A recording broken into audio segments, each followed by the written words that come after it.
What's up everybody and welcome to the channel. In today's video we're checking out this 2026 Land Rover Defender. This one is the 130 V8 finished off in Carpathian Grey with the factory matte PPF. This one's $135,000. Super cool full-size 3-row SUV. So pop in the hood, let's see that V8 underneath the hood, which is going to be powering this massive family car. So this is a supercharged 5-liter V8. This pumps out 493 horsepower with 450 pound-feet of torque. Top speed is 149 miles per hour. 0 to 60 is even 5.4 seconds. We got an 8-speed auto, an all-wheel drive system, and then curb weight is 5,800 pounds. Towing is even up to 8,200 pounds.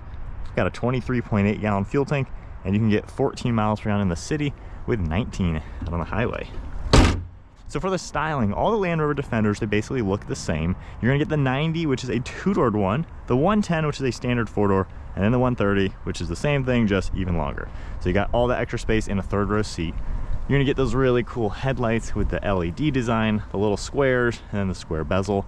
Land Rover logo, nice trim piece, and the name Defender written out. For the grille, we got that cool square mesh all throughout it, forward camera, parking sensors, LED lights, and then massive openings for cooling, then a little bit of gloss black. You got gloss black in the center, and then this one does have the gloss black throughout the roof. You also have this cool texture design, nice smooth lines, and then you can see that matte paint protection film, which looks really good for the Carpathian Grey color. Got parking sensors on the side, nice set of 22-inch wheels. They're a 5-spoke, got Defender name written out, Brembo brakes as well. A cool look for those fender arches, and then we have the Defender name in this nice vent trim piece. Got the V8 logo, all the gloss black throughout the lower, and then on the door handles, that's the original body color, the Carpathian Grey, and then the satin finish looks really cool on it. We have our gloss black mirror caps with the camera, and then we have more of the gray, and then all gloss black for the roof, and then there's to be 2 massive pieces of glass up there for the panoramic design. Now for the overall length, as you can tell, it's pretty long once you get back here. Same wheelbase as the standard 4-door car, but looks really good actually. You have this massive gloss window design, looks really sleek, and then I like this body color piece as well. More smooth lines for the rear fenders, and then gloss black all down below. You're gonna get a quad tip dual exhaust, all of your trailer hitch connections, recovery hooks, parking sensors, and then I love the design of these taillights, they look really neat. Small glass window up there, 3rd brake light up above, and then a full-size spare tire in back with a really nice cover. So it looks pretty cool. You're gonna get your grab handle, just a really sweet look. This is a cool SUV. I am really enjoying it this week.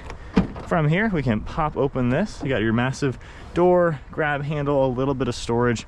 And then as far as the seat configurations go, with everything folded down, we have 87.1 cubic feet of cargo volume. Seat doesn't quite fold flat, but you're gonna get a ton of space with everything folded. If you have the 2nd row up, we have about 48.8 cubic feet of cargo volume in this trunk section. And then for the seats, we can just manually pull the 3rd row all back up. There are 3 individual seats, which is actually really useful. And then once these are all up, you're gonna get a little over 14 cubic feet of cargo volume. So it's a pretty spacious interior. This is a privacy cover. So this basically just hooks up over here, a little bungee cord, and then you're gonna pop that into place. So very utilitarian. This vehicle isn't supposed to be like super luxurious. It's not a GLS. This is kind of a utilitarian off-roader, but from a luxury brand. So just a really neat combination of vehicle. There's also hidden storage here, and we can unstrap it and actually remove this whole cargo area. But nice look from here. Headrests will even pop upwards when needed, and then we can just grab this and close it. Now moving on to the interior now, we have our grab handle. So as you can tell, the seat doesn't really lock or anything, but to gain access into the back, you can pull this lever up here. Sliding this out of the way will give you a nice little walkway. You can also just walk in between the captain's chairs. So this one's gonna get the nice Windsor leather finished in the black. And we have some good amenities. We even have the nice soft touch on the padded armrest, cup holder, net, heated seats. There's even air vents and a plug. We have your dome lights, and I love this massive roof up here. So we have the glass panel for these guys and the massive one up there. But sitting back here with everything, the seats are actually pretty decently comfortable. Pulling this back to where I had it, I can actually sit here with legroom. You could even sprawl out a little bit. A bench row is available. but this is actually a useful third row. Grown-ups can absolutely sit here. 3 adults, honestly, my size could totally fit here. Now, there's also a decent amount of space right here, and I can easily walk into the second row. So from here, car seats are fitting really well. I can even sit here perfectly fine. Adjustable armrest that you can spin this dial to change how high it goes. And then we're gonna get our air vents and all the climate controls. You have 2 USB ports, cup holders down below, and storage back there. These seats will recline a little bit. Again, these aren't the most luxurious back rows. You get a nice little footrest though, but the seat is still very useful. You got a nice, comfortable armrest on the door. I love the exposed bolts and body color, more soft touch. So it's definitely a fine back seat. You sit pretty high up. You got a soft touch up here, and then air vents even up here as well. But overall, can't complain. It's useful, it's roomy, you got the space. And then hopping out into the front seat now, there's even a button where you can lock and unlock it. Once again, on the door panel, you have all the nice smooth leather material, the exposed body color, the bolts, more of the leather, all of your controls, memory seating, lock and unlock, a good grab handle with storage, and then hidden storage down below. Again, nice set of all-weather floor mats with your V8 badge on the sill, power controls up front, of course, and then the nice smooth leather with perforated leather throughout it. Got this cool mesh fabric as well. And then as we go ahead and hop in, so I did have the seat a little bit forward to fold down that second row. Still have plenty of leg room sitting in the back with my driver's seat at my height. From here, foot on the brake, you can fire up that 8-cylinder engine. So you got a nice black leather steering wheel, even aluminum accents, leather on the airbag cover with Defender. You have a couple screen controls on the left with your volume, cruise controls all on the right with your heated steering wheel control. So for the screen, you got your tach and speedometer, some information in the center, and then I can tap on the screen right here and go through a lot. So I can adjust the display layout. You have all sorts of different ones are configurable. You can mix and match, which is really cool. Tapping that again, you have things you can adjust for the left side, the right side, trip information, vehicle settings as well. So I like this a lot. It's really easy to use. It looks really nice. Those power shifters are great. And then we have our stock for windshield wipers, stock for headlights on the left. Over here, we have more of the smooth leather material, little grab handle, hidden storage down here, park and brake, and then I love the leather and stitching all across the upper section. Got the heads-up display, air vents, more of this leather all around it, and then a ton of storage all down here with the name Defender, USB port, another grab handle, and then Land Rover screen I really like. It looks really clean and classy. I mean, it's an elegant looking car. So I love that design. We have shortcuts you can adjust all on this left side. So I have rear climate, I can make all those changes, front climate as well. We have a shortcut to your cameras. You can make all these different views change. You have a really good look. Off-road settings, you can view and then towing even. We have more shortcuts over here for some off-road stuff. So we can get into all that. Home icon once again, and then apps over here. And one thing really cool, you can tap these and mix and match on this left screen. So you can really customize what you want over here, which I really like a lot. Down below that, we have all of our physical climate controls. So we're gonna have our temperature right here. You can toggle your dual zone. If you tap this, we now have our ventilated seat as well as our heated seat. And then these two in the center, if you tap this, we can now adjust our fan speed. And then up here is our drive modes. So I can use this dial, it'll change the screen, or I can just tap everything right here. So with all that, it's gonna come up on the screen too. You have all sorts of off-road settings, which is great for any type of Land Rover. And then of course your street modes, as well as the dynamic mode. You have auto start stop, more climate controls will pop up, adjustable suspension. You're gonna see hidden storage right here. You can also pop that down, and we have more storage underneath it. Cup holders, a wireless charging, more of the soft touch with bolts, and then a little storage cubby. We got more of the leather up here, and then we have our cooled glove box. So we can tap that. We have 2 different settings, which is a great touch. Over here, we have a lockable glove box with a ton of space. And then one last look at the interior of the Defender. These things are super cool. They feel rugged, they feel tough, but they also are pretty luxurious at the end of the day. Got that massive sunroof up here with your controls, so we can open that up, get that nice sunshade.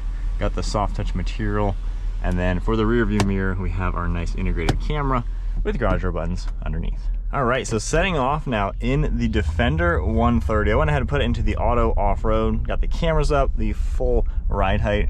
Obviously this truck can actually do a ton off-road, a lot more than what we're doing in a empty parking lot. But I can see that gravel hill and stuff, and even just going down a little bump here. I mean, this thing is a pretty capable, massive 3-row, which is really cool. So super capable off-road. Obviously this is nothing for what this car can do, but I just love a lot of what this has to offer. So going back in just to comfort mode, the suspension will lower a little bit. We can make all those adjustments. Of course, it'll make adjustments as you drive, but this has been really cool, especially with the V8. It sounds really good. You have so much power. Normal driving, it's pretty comfortable up here. Now this isn't the Range Rovers, which are super luxury focused. This one is of course more off-road, more rugged, but from a luxury brand, which you really don't see. Aside from maybe the Mercedes G-Wagon, there's nothing really that competes with what this SUV has to offer. So from here, build quality, I mean, tackling bumps, it takes them like a champ. It's really tough feeling. I mean, it feels solid. This is a really nice vehicle to drive. So if we go into manual mode now, into the dynamic mode still, we can play with the power. But visibility is also really good. I especially like just all the glass, especially in the ceiling. Really good view around with no issues. And then just slowly getting up to speed and dynamic. I mean, just effortless. It sounds good. You can hear some rumbles on that exhaust. I mean, this thing is so cool. So in dynamic mode, you can kind of drive it like a sports car and use it for the fun factor, but then you can go into luxury mode and then off-road mode. Not many vehicles give you that.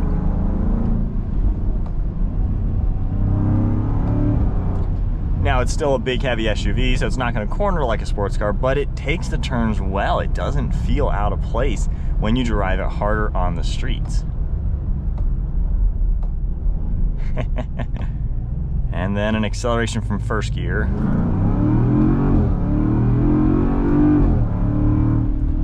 Pretty nice and peppy, and man, that V8 is just awesome.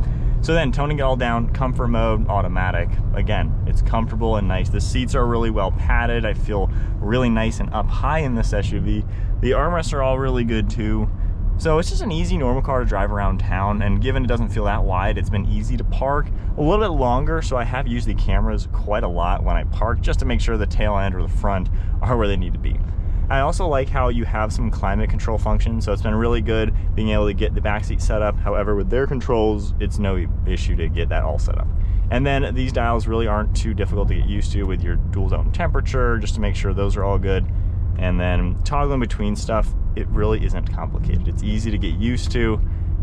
You know, it looks cool, it's very functional. But yeah, overall ride quality is great. It's fun to just whip it around. You can drive it aggressively if you want, but then it also can tone down enough and be super capable for the towing, the off-roading. This can almost do everything. I don't think there's really any shortcomings with the Defender, especially the 3-row like this. It just packs so much all in one. It's not a cheap vehicle, but you know, when you compare this to the competition, this is what something like this is going to cost. A GLS AMG costs more, an Alpina X7 is going to cost more. So this is really just super well-rounded with that off-road touch that you don't get on stuff like this. So I've been enjoying it quite a lot. You don't really hear any wind noise or road noise either, so it can be super pleasant. It just has so much to offer. It's a blast for the family.